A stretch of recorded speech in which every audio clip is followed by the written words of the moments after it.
The things that actually happen to people don't announce themselves. They don't arrive with warning signs or a change in the weather.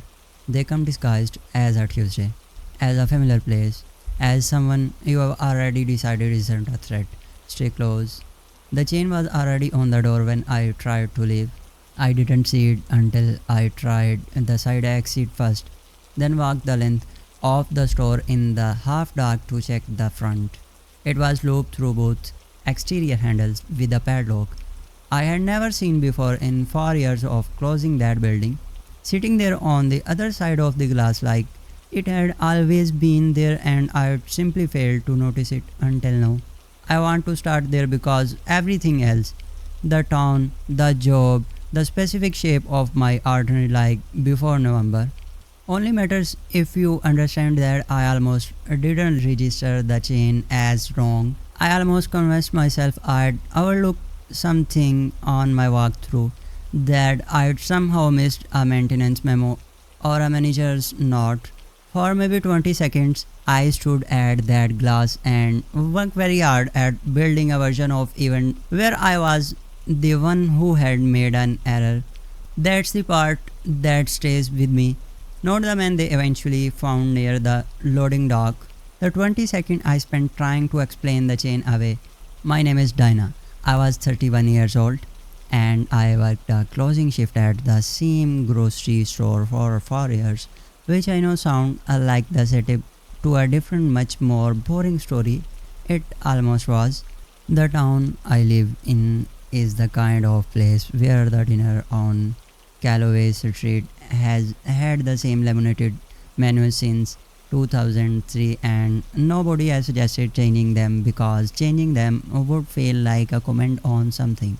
The grocery store had been there since before I was born. The same family had owned it the whole time and the founder's son, a man named Gerald, somewhere in his late 70s, always crying the faint ghost of pipe tobacco on him even though nobody had seen him actually smoke in years. Still came in on a Tuesday morning just to walk the floor, not to check on anyone specifically, not to look at the numbers, just to move through the store. He'd come in around 9:30, nod at whoever was working the front end, walk every aisle at the place of someone with no ever particular to be, and leave without saying much. I found it comforting. I realize that sounds like an odd thing to find comforting, but it was. The idea that a person could be so settled in a place that they come back to it even when they didn't have to. I knew the store the way you know a road. You have driven in the dark enough times that you stop needing the sign. The third cart in the left bay had a squeak that maintenance had locked at twice and never fixed. The freezer seal on door 6 had been going soft for the better part of 8 months and management kept tabling the repair order because the compressor was still holding. Above register for there was a fluorescent light with a half second lag before it committed. You'd flip the switch during setup and there'd be this brief moment where the light just said they're deciding and then it would come on every time. Just never immediately. I stopped noticing it the way you stop noticing a clock that tick tick tick. On a Tuesday in November, Marcus, one of my store clerks, 19 years old, perpetually cheerful in a way that suggested he hadn't been working retail long enough for it to reach him yet, called out sick around 4 in the afternoon, which meant I spent the back half of my shift doing both our jobs. The rest of the team failed out around 10:50, a little later than usual. I waved them off. I had a daily delivery discrepancy still to sort out and a register count to finish, and I genuinely, honestly, did not mind being the last one in the building. I've done it dozens of times. The store had a particular quality when it was empty. The overhead lights dropped to half power after close. Everything going a little yellow and still. The colors humming at a frequency that after a while you stopped hearing as a sound and started hearing as kind of quiet. I liked it. That feels important to say. I wasn't anxious. I was just finishing my shift. I wrapped up the daily paperwork around 11:10, grabbed my coat and bag from the office, did the bathroom walkthrough, moved through the stock room, checked the loading dock seals, everything exactly where it was supposed to be.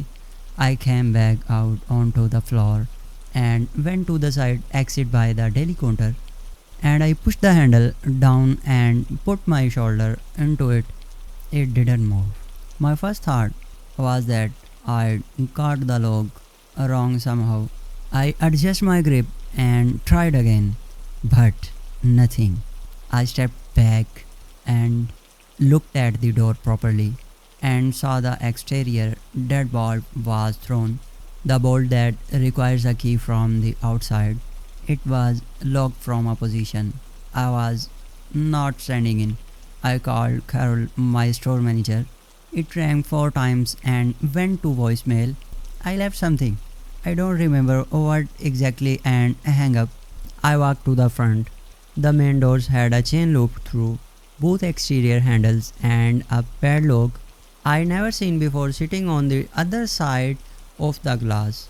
I stood there. I looked at it. I tried for a second time to find the version of this where I'd missed something obvious, where there was a boring explanation sitting right in front of me that I was too tired to see. I couldn't find it. The deadbolt needed a key from outside. The chain needed hands from outside. I was the only person inside. I started walking back toward the registers, and I am not entirely sure what I was planning to do. Find another exit, get back to the office, something. I don't think I was planning anything.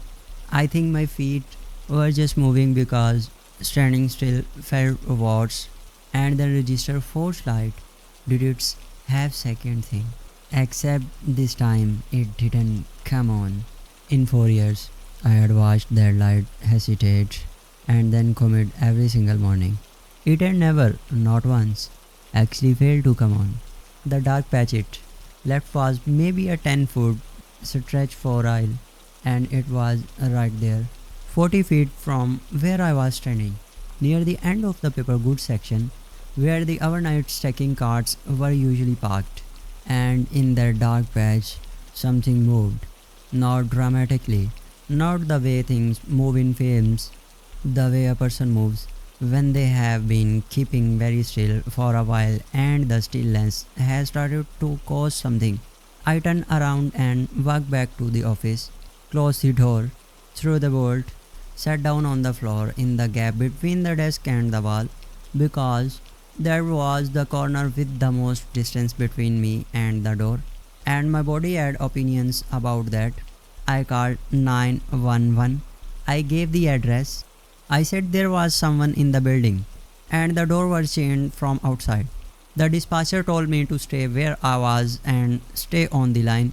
I said yes, and then I kept talking, probably because the alternative was sitting in silence and listening, and I wasn't ready to hear whatever there was to hear. 11 minutes. Yes, 11 minutes. I know that because I watched the second hand on the office wall clock from between the desk legs the entire time. At some point, maybe 6 minutes in, maybe 7, the floorboard directly outside the office door flexed. That specific sound it made when someone stood on it. The one I'd stopped registering years ago, once, and then nothing. No handle movement, no knock, just the weight of someone on the other side. And then the decision, apparently not to do anything further with that. The officers arrived.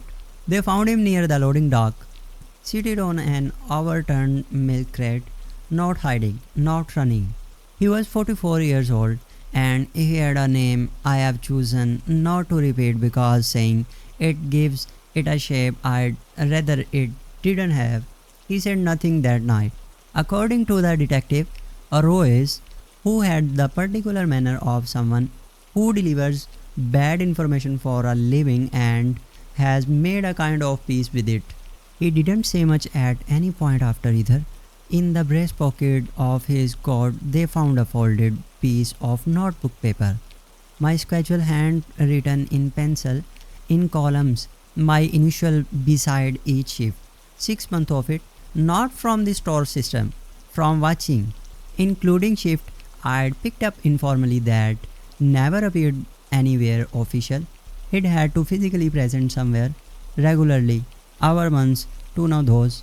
The document was a record of sustained, patient attention on the back of the paper. In the same handwriting, at the bottom of the page, was a question mark. Nothing else. Ruiz told me about it 2 days later. He said the man had never explained it and that I should try not to assign it meaning. He said this is an a tone that made a clear. He was also trying not to assign it meaning. We sat in the parking lot in the cold, and neither of us spoke for a moment. I worked 2 more shifts.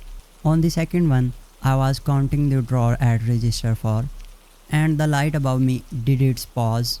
Just the usual half second, exactly as it always had.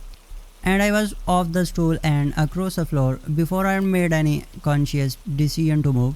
I knocked a display of travel size bottles off its stand and stood in the middle of the aisle with my hand slightly out, breathing like I'd run a distance. And Priya, one of the cashiers, someone I'd worked with for 2 years, came around the end cap and looked at me and just stood there next to me without saying anything until I came back to myself.